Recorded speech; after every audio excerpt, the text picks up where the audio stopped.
Arnar 2-1 sigur en svona afar ósamfærandi frammistaða. Já, hún var ekki góð sko.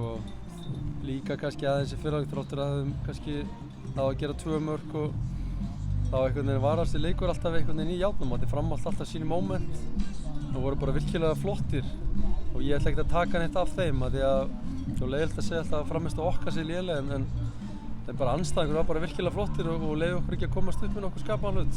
En svona ef við tölum Víking, hvað fannst þér svona vanta hjá ykkur?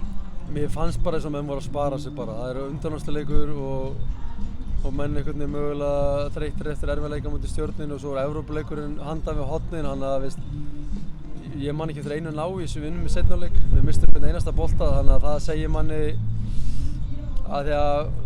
manni að menn eru aðeins að spara sig. Af því að við erum vanalega ekki svona slagir í návíðum, við erum vanalega mjög fysika lið. Þannig að eftir bara sömmerleikjunum það bara skiptir máli að vinna þessi leiki. Frammistaða ekki góð, en að ná 3 stigum og það gerir þetta mjög ánægjulegan sunnudag. Það er klárt styrkleikamerki að standa sér storminn eins og þið gerðu. Já, þetta er bara, þú fær alls konar, þetta er langt mót, þú fær alls konar challenge, þú fær alls konar aðstæður og veður og menn eru bara misskýraðir, menn áttu kannski svávillig nótt, ég bara veit það ekki, en bara hvað þetta átt að gera, það áttu bara að sjá til þess að tapa ekki leiknum og b. mögulega finna leið til að vinna leikinn og við gerum það í dag. Fristi vel upp í liðinu, 6 breytingar, Pálmi kemur meðal annars markið, það var nóg að gera hjá honum. Já, það var nóg, hann stóð sér mjög vel. Það var líka plussi við þetta að við náðum að rótera liðinu og enginn meiddist og þannig að það skiptir miklu máli þegar álagið orðið svona mikið, þannig að það er líka sem að halda aðeins í jákvæðina, þá var það jákvætt. Svona utan allar það hefur verið einhverja sögusagnir að þið hafið áhuga á Guðmund Andra, er eitthvað til í því?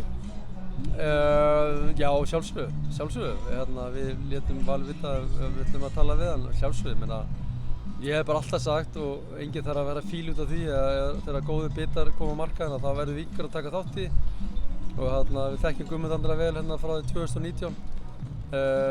Við tölum við hann, fleiri lið tala við hann og svo tekur hann bara endilega ákvörðun.